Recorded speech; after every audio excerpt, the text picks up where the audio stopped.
దయచేసి ప్రతి బోధకుడు కూడా 10 నిమిషాలు, మ్యాక్సిమం 12 నిమిషాలు మాత్రమే తీసుకోవాల్సిందిగా కోరుకుంటున్నాను.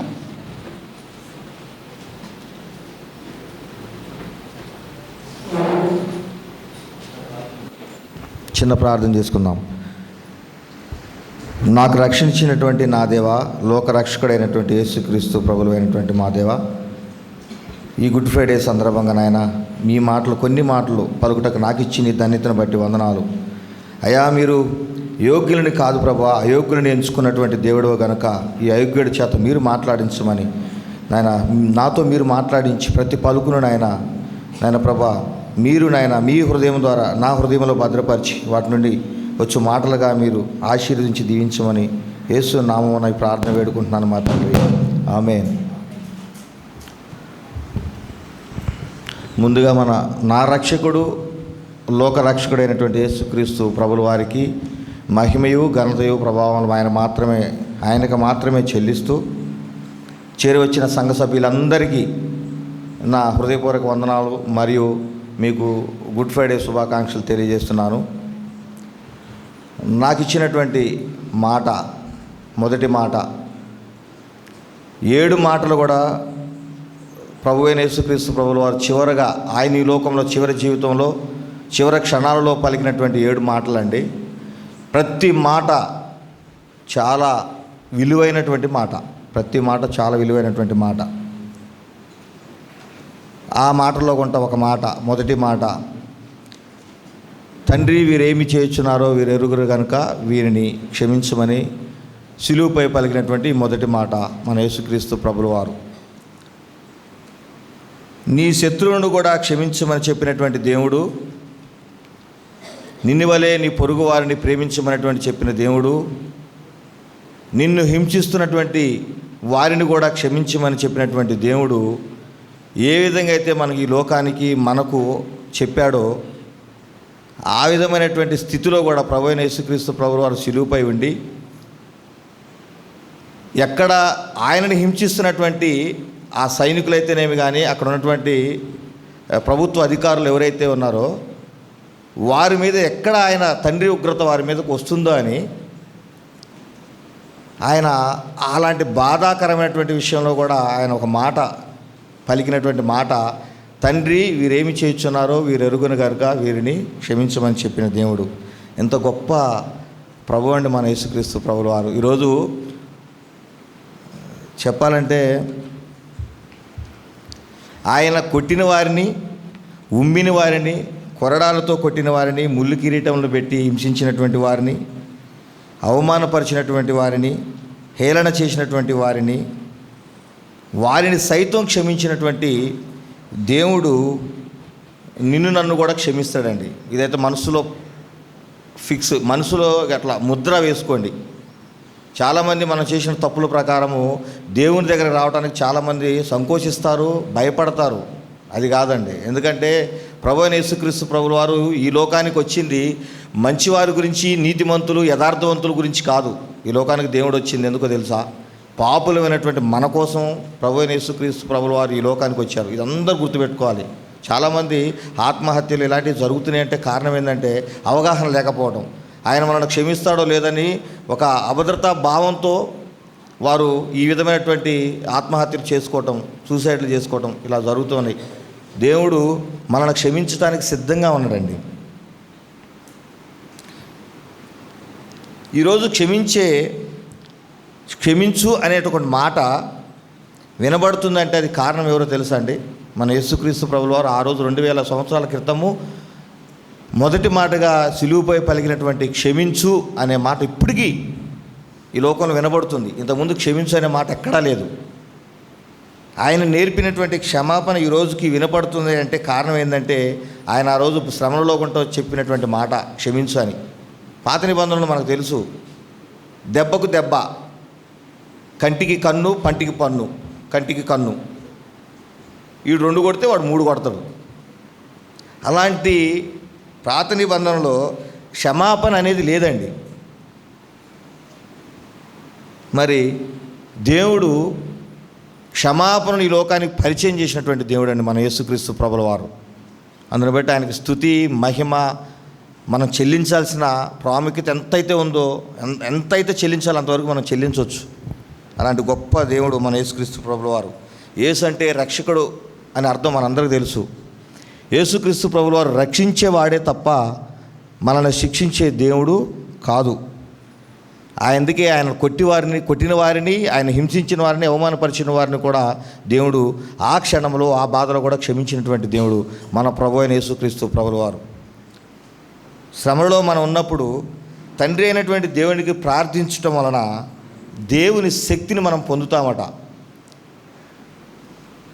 మనకు వ్యతిరేకంగా ఎవరైనటువంటి తప్పులు చేస్తే తండ్రిలా క్షమించే ఉన్నత స్థానానికి మనం చేరాలని దేవుడు మనల్ని కోరుకుంటూ ఉన్నాడు. ఈ ఉదయకాల సమయంలో నువ్వు శ్రమలో ఉన్నప్పుడు దేవుణ్ణి ప్రార్థించినట్లయితే మనలను ఆయన ఏ విధంగా అయితే ఇతరులను క్షమించి మనల్ని క్షమించిండో ఆ విధమైనటువంటి క్షమాపణ మనలో ఆ ఉన్నత స్థానానికి మనల్ని ఎదిగించడానికి ఆయన ప్రయత్నం చేస్తూ ఉంటాడట ఎప్పుడు, నిత్యము. యేసు ప్రభుల వారు మనం చేసే ప్రతి పాపాన్ని క్షమించడానికి సిద్ధంగా ఉన్నాడు. మరి మనం సిద్ధంగా ఉన్నాం ఆయన్ని క్షమాపణ అడగటానికి? చాలామంది తప్పులు చేస్తాం, క్షమాపణ అడగడానికి భయపడతాం, అడగం. కొంతమందికి భయపడి, కొంతమందికి ముందులేని, కొంతమంది నెగ్లిజెన్సీ వల్ల ఈ విధమైనటువంటి ఈ ఆలోచనలతో క్షమాపణ అడగరు. నువ్వు చేసిన ప్రతి తప్పుకి క్షమాపణ అడగాలి.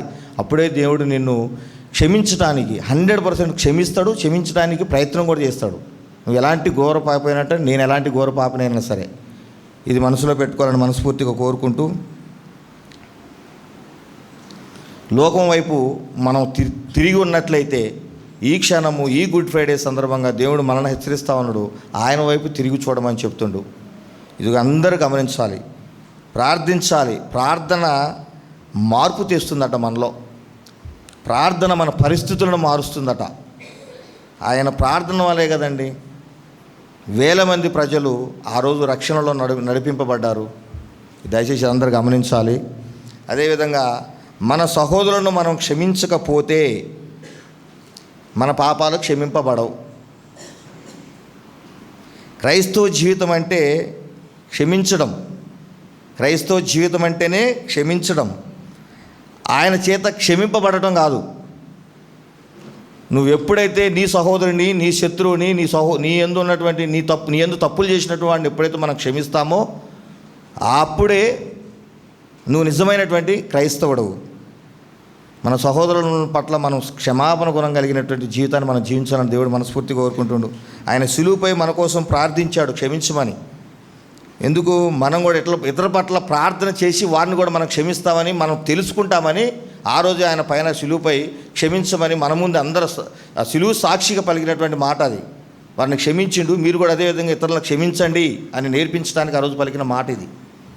అదేవిధంగా అనేక విధమైనటువంటి మన క్రైస్తవ బిడ్డలని ఆ రోజులో యేసుక్రీస్తు ప్రభువు చనిపోయిన తర్వాత పౌలు గారు చాలామందిని హింసిస్తాడు, చంపివేస్తుంటాడు. మీ అందరికీ తెలుసు. సౌలు ఎప్పుడైతే ఆయనను దేవుడు క్షమించి సౌలుని పౌలుగా మారుస్తాడో ఆ పౌలు గారు చేసినటువంటి త్యాగము, ఆయన చేసినటువంటి సువార్త పరిచర్య ఇప్పటికీ మనందరూ గుర్తే. ఆయన రాసినటువంటి పత్రికలు బైబిల్లో ఇంకొక ఎవరు సేవకుడు, పరిచారకుడు ఎవరు రాయలే, అంత గొప్ప సేవకుడు. అదే అండి మనకు నేర్పుతుంది దేవుడు. అలాంటి మార్పు, క్షమించడం గొప్పతనం.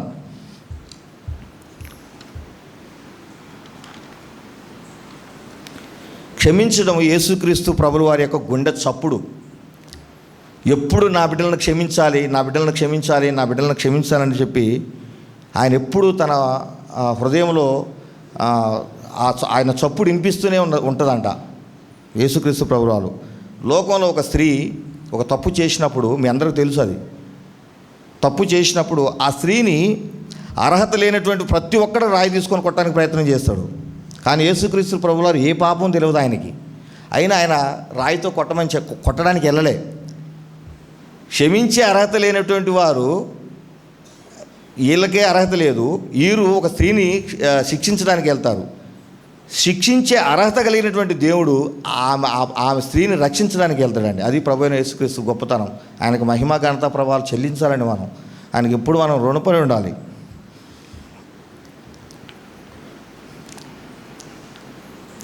మానవులంగా మన దేవుని పాదాల చెంత మోకరించి మన పాపాలను క్షమించమని అడగవలసిన వారమై ఉండి కూడా మన తప్పులను బట్టి మనం క్షమాపణ అడగకుండా క్రీస్తు ప్రభుల వారిని శిక్షించడానికి, సిలువుపై శిక్షించడానికి మనం ప్రయత్నం చేసినటువంటి దుర్మార్గులం అండి. మన హృదయాలను ఒక్కసారి పరిశీలించుకోవాలి. అలాంటి మనుషులు కూడా క్షమించినటువంటి దేవుడు అండి. ఆ సిలువుపై ఆయనను ఈ సృష్టిలో ఏ మనిషి మనల్ని ఆ విధంగా హింసిస్తుంటే తిరిగి అయ్యా వారిని క్షమించు అని చెప్పి తన తండ్రికి వేడుకున్నటువంటి గొప్ప మహారాజు ఎవ్వరూ లేరు, ఆయన తప్ప, యేసుక్రీస్తు ప్రభుల వారు తప్ప. యేసుక్రీస్తు ప్రభుల వారు సిలువుపై క్షమించినటువంటి పాపం అంటూ లేదు, క్షమించని మనుషుడంటూ లేడు. ఈ లోక దేవతలకు మనల్ని అప్పగించలేదు. ఈ లోక సాతాను ఈ లోక సంబంధమైనటువంటి ఇహలోక దేవతకు కానీ సాతానుకు కానీ మనల్ని అప్పగించడానికి ఆయన ఇష్టపడతలేడండి. ఆయన మనం ప్రేమించి ఆయనతో ఎత్తబడి గుంపులో మనల్ని చేర్చుకొని ఆయనతో పాటు పరలోకానికి నిత్య జీవంలోకి మనం తీసుకెళ్ళాలని ప్రతి క్షణం ప్రయత్నిస్తున్నటువంటి దేవుడు మన యేసుక్రీస్తు ప్రభుల వారు. ఇదైతే అందరు మనసులో పెట్టుకోండి. నిత్యం ఆయన ప్రార్థన, ఉదయం సాయంత్రం ప్రార్థనలో గడిపితే అంతకంటే ఉత్తమం ఏదీ లేదు. ప్రార్థన వల్ల సాధించిందంటూ ఏమీ లేదు. మహాపరిశుద్ధుడేమో ఘోరమైనటువంటి పాపాలు చేస్తున్న మనల్ని క్షమిస్తుంటే మహాపరిశుద్ధుడు, మనం మాత్రం పాపాల మీద పాపాలు చేస్తున్నటువంటి మన పక్కోడిని క్షమించమండి. అదేందో దరిద్రం మనకే అర్థం కాదు. పరిశుద్ధుడు ఆయన, ఏ పాపము తెలియనటువంటి పరిశుద్ధుడు ఈ లోకాన్ని క్షమించిండండి ఆయన. మరి నిత్యం పాపంలో ఉంటాం మనం మన పక్కనుండి మాత్రం క్షమించం. దయచేసి ఒక్కసారి ఆలోచించండి ప్లీజ్. ఆయన జీవవాయువు ఊది ఆయన పోలికలో, ఆయన రూపురేఖలలో మనం ఏర్పాటు చేసుకున్నటువంటి దేవుడు. అదే పాపము ముళ్ళుని విరిచి మనల్ని దగ్గరకు చేసుకున్నటువంటి దేవుడు మన యేసుక్రీస్తు ప్రభులు వారు. మన కుటుంబంలో ఎవరైనా తప్పులు చేస్తే వారిని మాత్రం పోసేసుకొని వస్తాం. వారికి ఇంత కానీయం, మన సహోదరులు, మన ఫ్రెండ్స్ని, మన కుటుంబ సభ్యుల్ని. కానీ ఇతరులు ఎవరైనా తప్పులు చేస్తే వారి మీద వేసేస్తాం, ఇట్లా బురద వేసేస్తాం. అది తప్పండి. ఎందుకంటే దీనికి ఉదాహరణ ఏంటంటే ప్రభు అయిన యేసుక్రీస్తు ప్రభుల వారు ఒక యూదుల గురించి, ఇజ్రాయెల్ ప్రజల గురించి, క్రైస్తవ బిడ్డల గురించి, ఆయన నమ్ముకున్న బిడ్డల గురించి రాలేదండి. ప్రభు అయిన యేసుక్రీస్తు ప్రభుల వారు పాపుల కోసము, అన్యుల కోసము, ఈ లోకంలో రక్షణలోకి నడపబడినటువంటి ఇంకా ఎంతోమంది నశించిపోతున్న ఆత్మల కొరకు ప్రభు అయిన యేసుక్రీస్తు ప్రభుల వారు ఈ లోకానికి వచ్చారు. ఇదందరూ గుర్తుపెట్టుకోండి. మన భేదం ఆయన చూడలే. ఆయన చూపింది కేవలం ప్రేమ, తప్పులు చేసిన వారిని క్షమించడం. ఇదొక్కటే ఆయన నేర్పించింది మనకు. దయచేసి ఇది అందరూ మన మనసుల్లో, మన హృదయాల్లో పెట్టుకోవాలని మనస్ఫూర్తిగా కోరుకుంటూ, ఆయన మన కోసం ఈ లోకంలో జీవించినంత కాలం విజ్ఞాపనతో, ఆయన విజ్ఞాపనపరుడు అండి, గొప్ప విజ్ఞాపనపరుడు. మన తరపు నుండి నిత్యము విజ్ఞాపన చేస్తూనే ఉన్నాడు. ఆయన ఈ లోకంలో గడిపినంత కాలం 33.5 సంవత్సరాలు ఆయన ఈ లోకంలో బతికింది. ప్రతి క్షణము నీ కోసము, నా కోసం, మన పాపాల కోసము, మన పరిస్థితుల కోసము, మన కష్టాల నుండి, మన శ్రమల నుండి విడుదల కోసం, ప్రతి విషయం కోసము మనం ముఖ్యంగా ఆయనలో రక్షణలోకి నడిపించాలని, సాతాను అంధకార శక్తులకు మనం పడిపోకుండా ఉండటానికి ఆయన నిత్యము మన కోసం విజ్ఞాపన చేస్తూనే ఉన్నాడు. కనుక ఆయన ఈ లోకంలో గొప్ప విజ్ఞాపనాపరుడు. మనం ఎవరినైతే క్షమించలేకపోతున్నామో దాన్ని మన ప్రార్థనలో జ్ఞాపకం చేసుకోమని చెప్తుండండి దేవుడు. ఎందుకంటే మనం క్రైస్తవులం కదా. క్షమించడం మనకు చేత కాకపోతే ఈ లోకంలో ఎవ్వరికి చేత కాదు. ఇదైతే నిజం. ప్రార్థన నన్ను క్షమించేలాగా మారుస్తుందట. ప్రార్థన మన సహోదరులను, మన విరోధులను క్షమించే హృదయాన్ని మనకు కలగజేస్తుందట. ప్రార్థనకి ఎంత ప్రాముఖ్యత ఉన్నదో ఒకసారి గమనించండి. యేసుక్రీస్తు ప్రభువు వారి లోకంలో ఎంత గొప్ప బోధ చేశాడో తెలుసా అండి? ఎంత గొప్ప బోధ చేశాడో అంత గొప్ప జీవితం కూడా జీవించి చూపించింది ఈ లోకంలో యేసుక్రీస్తు ప్రభువు వారు. అది ఏ విధంగా అంటే, చాలామంది ప్రవక్తలు ఉన్నారు మన ఈ లోకంలో.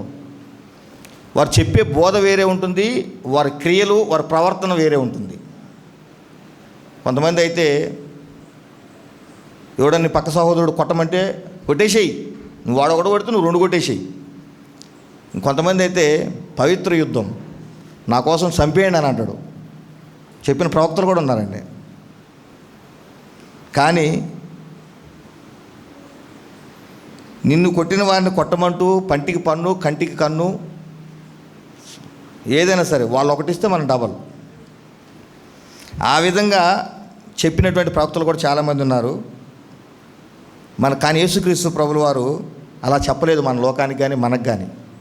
మత్తయి సువార్త 5వ అధ్యాయము 44వ వచనం కనుక చూసుకున్నట్టయితే, నేను మీతో చెప్పినది ఏమనగా, మీరు పరలోకమందున్న మీ తండ్రికి కుమారులై ఉండునట్లు మీ శత్రువులను ప్రేమించుడి, మిమ్మల్ని హింసించు వారి కొరకు ప్రార్థన చేయుడి. మత్తయి సువార్త 5వ అధ్యాయం 44వ వచనం. ఆయన ఏ విధంగా అయితే వాక్యం ద్వారా చెప్పాడో ఆ విధంగా సిలువపై చేసి చూపించాడండి దేవుడు. ఏదైతే చెప్తాడో అదే చేసి చూపిస్తాడు యేసుక్రీస్తు ప్రభుల వారు. అందుకే ప్రతి క్రైస్తవుడు మందిరంలో ఏదైతే మనం వింటామో, ఏదైతే మనం ఇక్కడ మందిరంలో మాట్లాడుకుంటామో అదే బయట బయట లోకంలోకి వెళ్ళినప్పుడు మనం అదే విధంగా ఉండాలి. ఆ విధంగా ఉండాలని మనస్ఫూర్తి కోరుకుంటూ నేను ఒక 2-3 మినిట్స్లో క్లోజ్ చేస్తానండి. సాధారణంగా చట్టాలు రాసేవారు ఆ చట్టాలను పాటించరు. కానీ తండ్రి ఆయన మనకి ఏదైతే ప్రమాణంగా నేర్పించాడో అదే ఆయన మనకు సిలువపై చేసి చూపించాడు. గౌతమ బుద్ధుడు ఉంటాడు, మీ అందరికీ తెలుసు. తన శిష్యులు వచ్చి ఆయన మరణించే టైంలో చివరిగా అడుగుతాడు ఒక మాట గౌతమ బుద్ధుడు, సార్ మేము ఏం చేయాలయ్యా మీ కొరకు అంటే, మిమ్మల్ని జ్ఞాపకం చేసుకోవాలంటే నేనేం చేయాలంటే, అతను గౌతమ బుద్ధుడు చెప్పిన మాట ఏంటంటే, మీరు నన్ను జ్ఞాపకం చేసుకున్నాడు కాదు, నేను చెప్పిన మాటలు మీరు లోకానికి చెప్పండి అని చెప్పి చనిపోతాడు ఆయన. కానీ యేసుక్రీస్తు ప్రభుల వారు ఏం చెప్తాడో తెలుసా అండి? ఈరోజు నిన్నటి దినమున మనం అందరము బల్ల తీసుకున్నాం. మనం చివరి బల్ల అంటారు దాన్ని, చివరి బల్ల. ఆ చివరి బల్లలో యేసుక్రీస్తు ప్రభుల వారు బల్ల ఇస్తూ తన శిష్యులకి ఏ విధంగా చెప్తాడంటే, మీరు నన్ను జ్ఞాపకం చేసుకునడి అని చెప్తాడు. యేసుక్రీస్తు ప్రభుల వారిని జ్ఞాపకం చేసుకుంటేనే ఆయన సువార్తను ప్రకటించగలం, ఆయన కార్యక్రమాలు కానీ ఆయన కార్యాలు కానీ ఈ లోకంలో మనం చేయగలుగుతాం. కానీ వాళ్ళ బుద్ధుడు చెప్పినట్టు నా కార్యాలు అంటే ఆయన కార్యాలు తెలిసి చేసిన వారు ఆయన గుర్తుపెట్టుకోలేము. ఆయన గుర్తుపెట్టుకుంటే ఆయన కార్యాలు చేయగలుగుతాం. ఆయన బోధనకు యేసుక్రీస్తు ప్రభుల వారు సపరేట్ కాదు, వాళ్ళిద్దరూ ఒకటే. ఎవరైతే ఆయన నమ్ముకొని ఉంటారో వారు పరిచర్య చేస్తారు, సువార్త ప్రకటిస్తారు. ఎవరైతే సువార్త ప్రకటిస్తారో ఆయన ఎరిగి ఉంటారు. ఇది చివరిగా ఈ మాటలు మనం గమనించినట్లయితే, వీరేమి చేస్తున్నారో వీరు ఎరుగురు కనుక వీరిని క్షమించు అని పలికినటువంటి మాట ఆయన ఎందుకు సిలువపై అన్నారో తెలుసా అండి? ఈ లోకంలో మనం ఇంకా వెలిగింపబడలే, లోకం వెలిగించబడలే. మనం ఇంకా అన్యాయంలో, పాపంలో, ఈ యొక్క నరకంలో మనం ఇంకా మిగిలిపోవడానికి కారణం ఏంటంటే, నువ్వు నేను వెలిగించబడలే, దేవుని చేత మనం వెలిగించబడలే. ఇది నిజం. అందుకే దేవుడు మన వైపు నుండి చూస్తుండండి. అటు చూస్తూ నువ్వు దేవుడు అయితే దిగిరా, ఆయన మీద ఉమ్మి వేయటం, హేళన చేయటం, అన్ని విధాలుగా ఆయనని హింసించి అవమానపరిచినటువంటి వారందరినీ కూడా ఆ కష్టకాల సమయంలో ఆ బాధలలో నిలబడి కూడా, తండ్రి వీరేమి చేస్తున్నారో వీరు ఎరుగురు కనుక వీరిని క్షమించమని చెప్పినటువంటి గొప్ప పరమ తండ్రి మన యేసుక్రీస్తు ప్రభుల వారు. ఫైనల్గా చివరిగా ఒక మాట చెప్తానండి. ఎవరమైతే ఈరోజు సహోదరులను క్షమించలేకపోతున్నామో, ఈ గుడ్ ఫ్రైడే రోజుని ఒక ఆచారంగా, ఈరోజు ఒక తీర్మానంగా మనం పెట్టుకుందాం. తప్పేం లేదండి. మన సహోదరుని పలకరిస్తే మన ఆస్తులు పోవు, మన ఏదో పోదు. బయటికి వెళ్ళిన తర్వాత, ఈ గుడ్ ఫ్రైడే సందేశం అయిపోయిన తర్వాత బయటికి వెళ్ళిన తర్వాత, ఎవరినైతే నీ పట్ల నువ్వు క్షమించలేకపోతున్నావు వారు నువ్వు క్షమించు. నిన్ను ఎవరైతే క్షమించట్లేదో నువ్వే వెళ్ళి క్షమించమని అడుగు. తప్పేం లేదండి. ఆ విధంగా దేవుడు ఒకరి పట్ల ఒకరు ఐక్యతతో సమాధాన పడమని దేవుడు ఈ మాట ద్వారా దేవుడు మనకు ఆజ్ఞాపిస్తూ ఉన్నాడండి. కళ్ళున్నవాడు ఎవరైనా మనల్ని ఒక డాష్ కొట్టిందనుకోండి, అరే ఏమరా కళ్ళు లేవని కోపడతాం. కానీ కళ్ళు లేనివాడు మనల్ని అదే డాష్ ఇచ్చింది అనుకోండి, అరే వీడికి కళ్ళు లేవని బాధపడతాం. అదే ఈ లోక పరిస్థితి. లోకం పట్ల మనం క్రైస్తవున్నటువంటి మనం చూపవలసినది ఏంటంటే జాలి. ఎందుకంటే ఎంతోమంది అన్యులు కళ్ళు మూసుకొని పోయి ఇహలోక సంబంధమైన దేవత మైకంలో పడిపోయి వాళ్ళు కళ్ళు తెరవలేక నిత్య జీవుడైనటువంటి యేసుక్రీస్తు ప్రభువును గుర్తించలేకపోతుంటే మనం వారి దగ్గరికి వెళ్ళి వారిని క్షమించి వారి పట్ల జాలి చూపిస్తే అప్పుడు వారు మనకు దగ్గర అవుతారట. అప్పుడే మనం సువార్తను ప్రకటించగలం, వారిని ప్రేమించగలం, వారిని క్షమించగలం. ఇవన్నీ కేవలం వారి పట్ల జాలి చూపమని, లోకం పట్ల జాలి చూపమని చెప్తున్నాండి. అదేవిధంగా ఫైనల్గా అండి,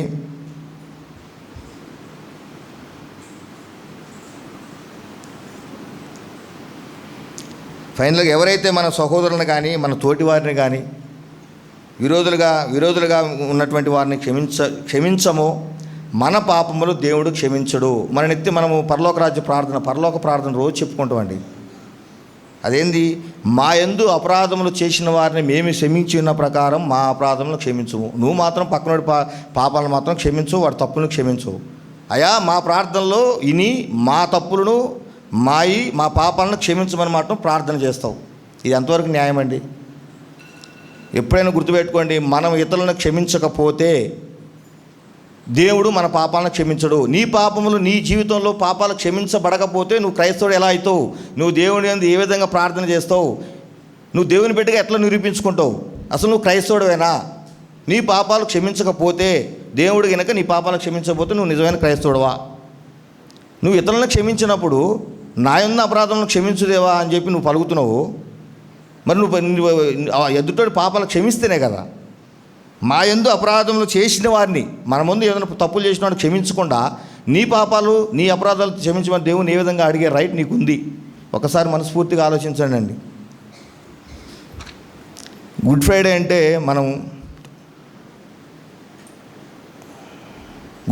నిజమైన కూడా మన సహోదరులను క్షమించడం గుడ్ ఫ్రైడే అండి. తెలిసి తప్పులు చేస్తే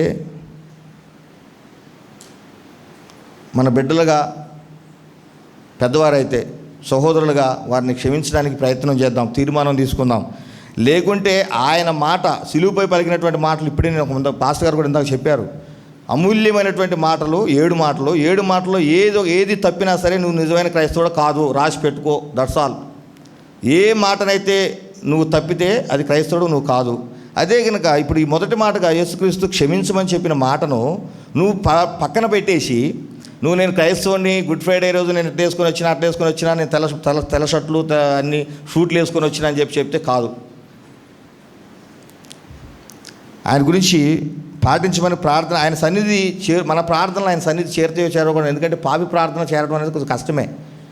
దేవుని సన్నిధికి ప్రతిరోజు మనం ప్రార్థనలు చేసుకుంటాం. నువ్వు పక్కన సహోదరుని క్షమించకుండా నీ పాపాలను, పక్కన తప్పు చేసిన వాడిని క్షమించకపోతే నీ పాపాలు క్షమింపబడవు. ఇది రాసి పెట్టుకో. నీ పాపాలు క్షమింపబడినప్పుడు, నువ్వు పాపమైనప్పుడు నీ ప్రార్థన దేవుని మందిరానికి ఏ విధంగా చేరుతుంది? ప్రతిరోజు ఉదయం సాయంత్రం నువ్వు చేసే ప్రార్థన చేరుతుందా లేదా? ఒకసారి మైండ్లో తిప్పుకోండి. ఒకసారి లాజికల్గా ఆలోచించండి అంతే. ఇప్పుడు నువ్వు పాపిగా ఉన్నప్పుడు నీ ప్రార్థన దేవుని మందిరంలో చేరుతుందా లేదా? అదే పవిత్రంగా నేను ప్రార్థన చేసి చూడు. దయచేసి ప్లీజ్ ఆలోచించండి.